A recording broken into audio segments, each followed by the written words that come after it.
Nampally court వద్ద న్యాయవాదుల నిరసనను చేపట్టారు. ఇక సిద్దిపేటలో అడ్వకేట్ పట్ల ఏఎస్ఐ తీరుకు నిరసనగా రాష్ట్ర వ్యాప్తంగా న్యాయవాదులు విధులను బహిష్కరించారు.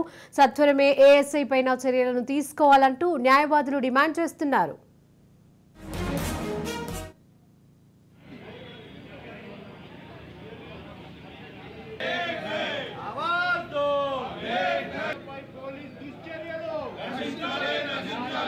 ఎం రవికుమార్ అనే అడ్వకేట్ షూరిటీల గురించని టూటౌన్ పోలీస్ స్టేషన్కి వెళ్ళినందున అక్కడ గల ఏఎస్ఐ ఉమేష్ రెడ్డి అడ్వకేట్పై దాడి చేయడం జరిగింది. వాళ్ళ ముద్దాయికి హైకోర్టు యాంటిసిపేటరీ బెయిల్ ఇవ్వడం వల్ల అందులో టూటౌన్ పోలీస్ స్టేషన్లో షూరిటీలు ఫర్నిచ్ చేయడానికని అడ్వకేట్ వెళితే ఆయన మాట లెక్క చేయకుండా ఆ ముద్దాయిని వైద్య పరీక్షల నిమిత్తం హాస్పిటల్కి పంపడం జరిగింది. దాన్ని వ్యతిరేకించిన అడ్వకేటు ఆ హాస్పిటల్లో వీడియో తీస్తూ ఉంటే ఆయన సెల్ ఫోన్ తీసుకొని ధ్వంసం చేసి ఆయన కొట్టి గాయపరచడం జరిగింది.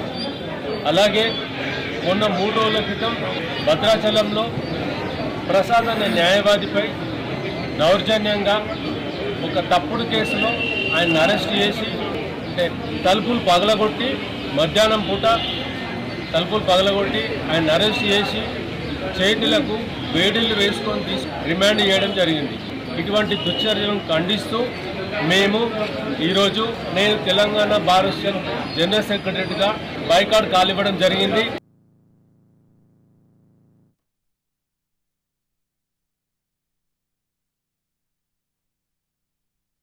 వెళ్ళినందున అక్కడ గల ఏఎస్ఐ ఉమేష్ రెడ్డి అడ్వకేట్పై దాడి చేయడం జరిగింది. వాళ్ళ ముద్దాయికి హైకోర్టు యాంటిసిపేటరీ బెయిల్ ఇవ్వడం వల్ల అందులో టూటౌన్ పోలీస్ స్టేషన్లో షూరిటీలు ఫర్నిచ్ చేయడానికని అడ్వకేట్ వెళితే ఆయన మాట లెక్క చేయకుండా ఆ ముద్దాయిని వైద్య పరీక్షల నిమిత్తం హాస్పిటల్కి పంపడం జరిగింది. దాన్ని వ్యతిరేకించిన అడ్వకేటు ఆ హాస్పిటల్లో వీడియో తీస్తూ ఉంటే ఆయన సెల్ ఫోన్ తీసుకొని ధ్వంసం చేసి ఆయన కొట్టి గాయపరచడం జరిగింది. అలాగే మొన్న 3 రోజుల క్రితం భద్రాచలంలో ప్రసాద్ అనే న్యాయవాదిపై దౌర్జన్యంగా ఒక తప్పుడు కేసులో ఆయన అరెస్ట్ చేసి అంటే తలుపులు పగలగొట్టి మధ్యాహ్నం నాంపల్లి కోర్టు వద్ద న్యాయవాదులు నిరసనను చేపట్టారు. సిద్దిపేటలో అడ్వకేట్ పట్ల ఏఎస్ఐ తీరుకు నిరసనగా రాష్ట్ర వ్యాప్తంగా న్యాయవాదులు విధులను బహిష్కరించారు. ఇదే అంశానికి సంబంధించి తాజా అప్డేట్స్ మా ప్రతినిధి క్రైమ్ బ్యూరో చీఫ్ ఇన్నారెడ్డి అందజేస్తారు. ఇన్నారెడ్డి, చెప్పండి, ఏఎస్ఐకి సంబంధించి చర్యలు తీసుకోవాలంటే అయితే న్యాయవాదులు డిమాండ్ చేస్తున్నారు. ఎలాంటి చర్యలను తీసుకోవాలని వీరు కోరుతున్నారు? శిరీష, మనం చూడొచ్చు ఇక్కడ ఏమైతే సిద్దిపేటలో ఏఎస్ఐ దురుసుగా ప్రవర్తించిన ఆ తీరు పట్ల సర్వత్రా విమర్శలు వ్యక్తమవుతూ ఉన్నాయి.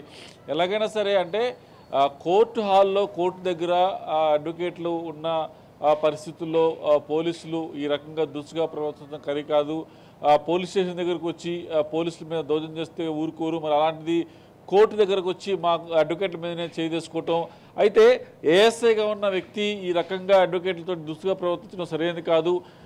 అతని మీద అంటే నామమాత్రం చర్యలు కాకుండా ఇక ఫ్యూచర్లో ఎప్పుడు కూడా అడ్వకేట్ల మీద తర్వాత అడ్వకేట్లతోటి దురుసుగా ప్రవర్తించిన సంఘటనలు జరగకుండా మరోసారి ఇలాంటి వ్యవహారాలు పునరావృతం కాకుండా చూడాల్సిన బాధ్యత డిపార్ట్మెంట్ కాబట్టి ఖచ్చితంగా చర్యలు తీసుకోవాలని చెప్పని నాంపల్లి కోర్టులో ఈరోజు అడ్వకేట్లు తమ నిరసన వ్యక్తం చేయడం జరుగుతూ ఉంది. మొత్తం మీద రాష్ట్ర వ్యాప్తంగా ఆందోళన కొనసాగిస్తాం.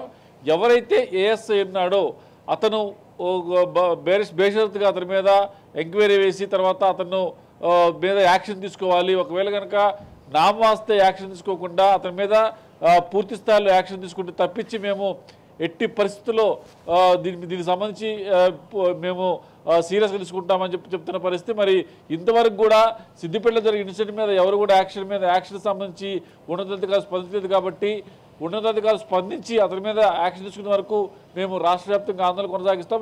ఇకపై ఎవరైనా సరే కోర్టు ప్రిమిసెస్లో కావచ్చు, కోర్టు ప్రాంగణంలో కావచ్చు, అడ్వకేట్ల పట్ల ఈ రకంగా దురుసుగా ప్రవర్తిస్తే ఊరుకోలేదని కూడా వారు హెచ్చరిక జారీ చేశారు. Shirisha, right, thank you Inna Reddy.